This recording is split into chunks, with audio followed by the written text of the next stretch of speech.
Hello दोस्तों, BPSC TRE 4.0 और आपका जो एलटी ग्रेड है, ठीक है, टीआरई 4.0 और आपका एलटी ग्रेड हो, ठीक है, इसमें चाहे से आप 6 to 8 मैथ साइंस से आप तैयारी कर रहे हो, पीआरटी से आप तैयारी कर रहे हो, टीजीटी साइंस से कर रहे हो, तो साइंस के लिए इंपॉर्टेंट क्लास अपनी डेली बेसिस पे होती है। एनसीईआरटी साइंस अपन टॉपिक वाइज कर रहे हैं। जैसे आज का जो है अपना जो टॉपिक है वो इलेक्ट्रिसिटी है, विद्युत धारा है। तो देखिए पहला क्वेश्चन आज का कि विद्युत धारा का जो एसआई मात्रक है वो क्या होता है। विद्युत धारा का जो एसआई मात्रक है दोस्तों वो आपका होता है एम्पियर, ठीक है। इसमें वाट किसका होता है, तो सर वाट जो है वो विद्युत शक्ति का मात्रक है। किसका मात्रक है, विद्युत शक्ति का मात्रक जो है वो आपका वाट होता है। कुलाम जो है दोस्तों, कुलाम आपका होता है विद्युत आवेश का मात्रक। कुलाम जो है वो विद्युत आवेश का मात्रक होता है, ठीक है। वोल्ट जो होता है, वोल्ट वो आपका विभवांतर का मात्रक होता है। किसका होता है, विभवांतर का मात्रक होता है। तो ये आपको याद रखने हैं। तो इस क्वेश्चन का जो करेक्ट आंसर हो गया वो हो गया ऑप्शन नंबर डी, ठीक है।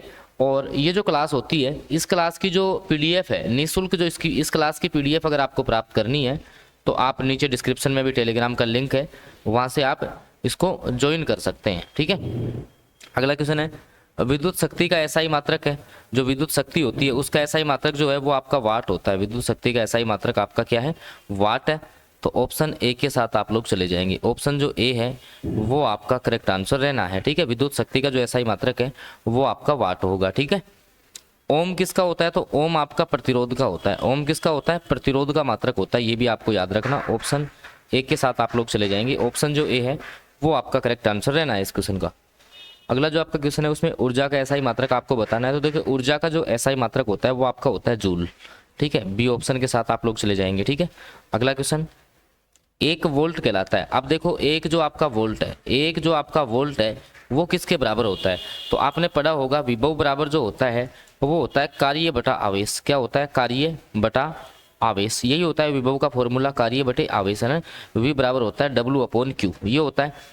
अब कार्य का मात्रक तो जूल होता है, कार्य का मात्रक जूल होता है और आवेश का मात्रक होता है कुलाम। आवेश का मात्रक क्या होता है, कुलाम होता है। तो 1 जूल बटे 1 कुलाम, 1 जूल बटे 1 कुलाम कौन से ऑप्शन में है, बी ऑप्शन में है। तो बी ऑप्शन जो है वो इस प्रश्न का सबसे सही उत्तर रहेगा, ऑप्शन नंबर बी, ठीक है। अगला क्वेश्चन, विभवांतर मापने वाले यंत्र को क्या कहा जाता है। वह यंत्र जिसकी सहायता से जो है ना विभवांतर मापा जाता है, उस यंत्र को अपन लोग जो है वो क्या बोलते हैं, तो दोस्तों इसको कहा जाता है वोल्ट मीटर। इसको क्या बोलते हैं अपन, वोल्ट मीटर बोलते हैं, ठीक है। तो ऑप्शन जो बी है वो आपका करेक्ट हो जाएगा। एमीटर जो काम आता है वो विद्युत धारा के मापन में आता है। विद्युत धारा का जो मापन करता है दोस्तों वो आपका एमीटर होता है, ठीक है। तो ऑप्शन बी के साथ आप लोग चले जाएंगे, ठीक है ना। अगला क्वेश्चन देखो, और मैं आपको बता दूं कि एनसीईआरटी की चैप्टर वाइज जो पीडीएफ है ना उसके लिए आप, ये मेरा नंबर है 7424939386, इसमें आप जो है इस पे मैसेज कर सकते हो। एमीटर को विद्युत परिपथ में कैसे जोड़ा जाता है, विद्युत परिपथ में जो आपका एमीटर है वो श्रेणी क्रम में जुड़ा होता है। कौन से क्रम में जुड़ा हुआ होगा, श्रेणी क्रम में जुड़ा होता है। ऑप्शन ए करेक्ट हो जाएगा।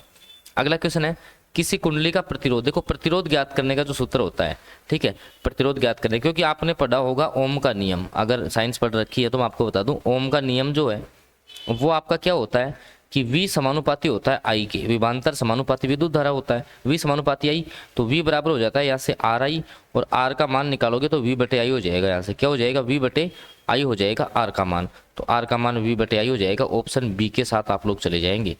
ऑप्शन जो बी है वो इस प्रश्न का सबसे सही उत्तर रहेगा।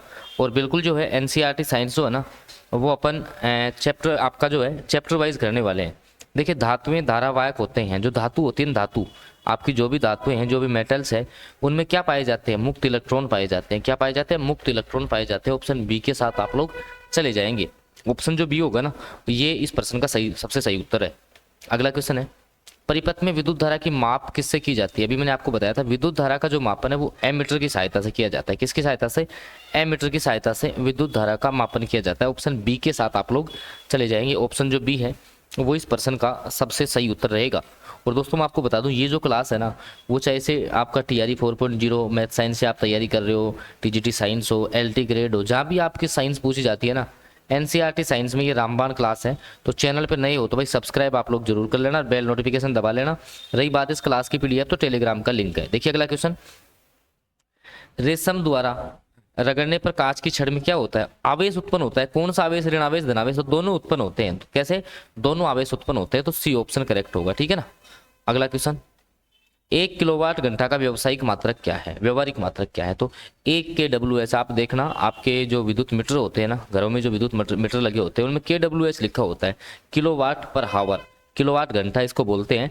और तो आपका जो है इसको, ये आपका 1 यूनिट के बराबर होता है, 1 यूनिट के बराबर होता है 1 kWh, तो ये यूनिट के बराबर होगा, ठीक है। और अगर आपको जो है ना इसमें 1 kWh में कितने आपके वाट होते हैं, तो 3.6 गुणा 10 की घात 6 वाट होते हैं, ये भी आप याद रख लेना, ठीक है।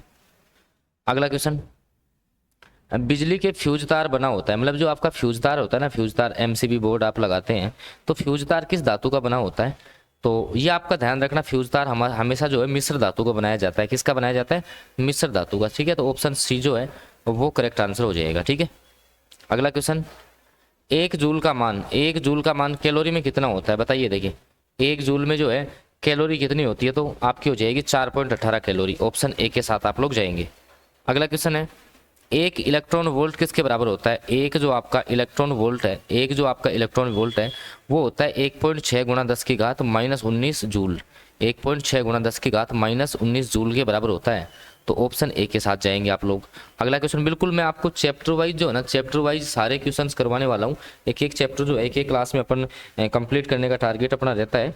तो भाई चैनल जो सब्सक्राइब नहीं किया ना भाई, सब्सक्राइब जरूर कर लेना और वीडियो को आप लाइक जरूर कर देना। इतना सा काम जो है ना वो आप लोगों को करना है ना। अगला क्वेश्चन है कि 1 वाट किसके बराबर है? अब एक जो वाट है, 1 वाट जो है ना वो किसके बराबर होगा? तो आपको बताया, देखो जो आपकी विद्युत शक्ति है P बराबर एक तो होता है W/T फॉर्मूला, ठीक है। W/T होता है मतलब किया गया कार्य और उसमें लगा समय। तो यहाँ से तो अगर अपन को निकालना हो, और एक बराबर एक होता है P बराबर VI, P बराबर क्या होता है? VI होता है, ठीक है। P बराबर क्या होता है? VI होता है। तो अब यहाँ से आपको बताना है कि 1 वाट जो है ना, 1 वाट किसके बराबर होगा? एक, तो ये आपका हो जाएगा किसके, अगर दोनों में आपका ये आ रहा है ना 1 एम्पियर भी आना चाहिए ना। अगर आपको जैसे ये वाला इसको थोड़ा सही नहीं लिखा है, मतलब 1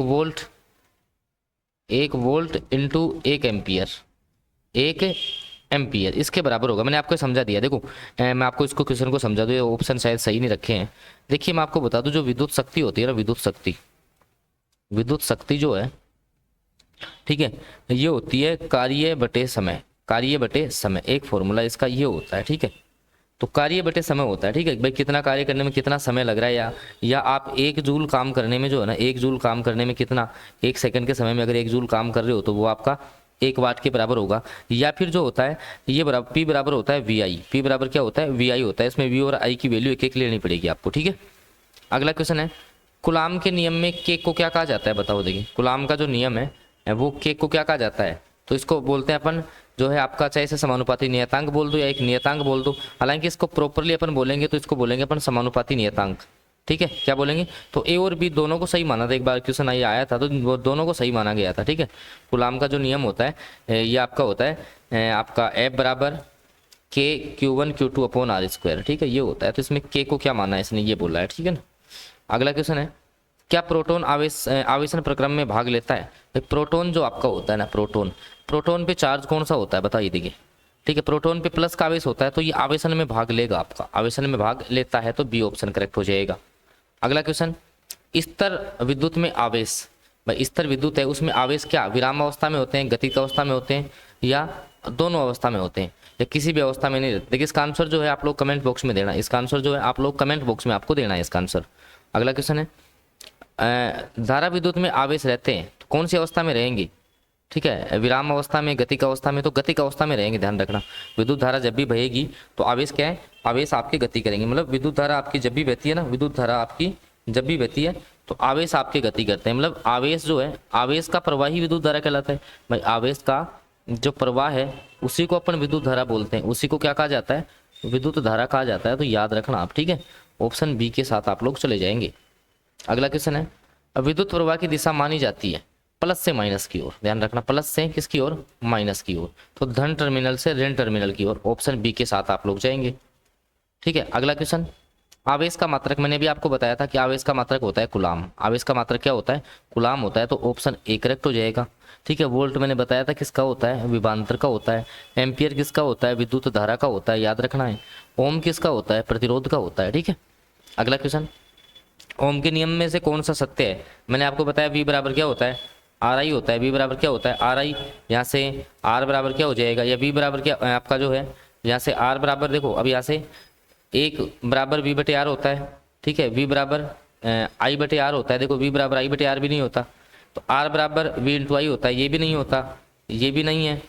और आपका जो है आई बराबर बी बटे आर, ये आई है आपका ना, तो आई बराबर बी बटे आर, ये सही है भाई। यहाँ से आई का मान निकालोगे तो क्या हो जाएगा, बी बटे आर हो जाएगा, ठीक है। तो ऑप्शन ए आपका करेक्ट हो जाएगा, ठीक है ना। ये मैंने बता दिया ओम का नियम, ये याद रखो, वी बराबर आ रहा है, क्योंकि 20 समानुपाती आई होता है, ठीक है, 20 समानुपाती क्या होता है आई होता है। तो ऑप्शन ए के साथ आप लोग चले जाएंगे। अगला क्वेश्चन है, बताओ देखिए ओम के नियम में विद्युत धारा और विभवांतर के बीच में खींचा गया आलेख कैसा होता है। जो ओम का नियम है उसमें आप जो है अगर विभवांतर और विद्युत धारा के मध्य अगर आप खींचेंगे तो ऐसी एक रेखा प्राप्त होगी, ऐसी रेखा, इसको बोलते हैं आपकी एक सरल रेखा प्राप्त होती है। कैसी रेखा प्राप्त होती है, सरल रेखा प्राप्त होती है। ऑप्शन ए के साथ आप लोग जाएंगे। अगला क्वेश्चन है, प्रतिरोध का ऐसा ही मात्रक क्या होता है। तो प्रतिरोध का मात्रक जो है वो मैंने बता दिया आपको क्या होता है, प्रतिरोध का मात्रक होता है ओम। ऑप्शन सी के साथ आप लोग जाएंगे। अगला क्वेश्चन है, विद्युत धारा का ऐसा ही मात्रक बता चुका हूँ, एम्पियर होता है। ऑप्शन डी के साथ आप लोग जाएंगे, ठीक है। किसी चालक का प्रतिरोध किसकी बातों पर डिपेंड करता है। देखो चालक का प्रतिरोध एक तो लंबाई पर करता है, एक आपके अनुप्रस्थ काट क्षेत्रफल पर करता है, और चालक की प्रकृति पर।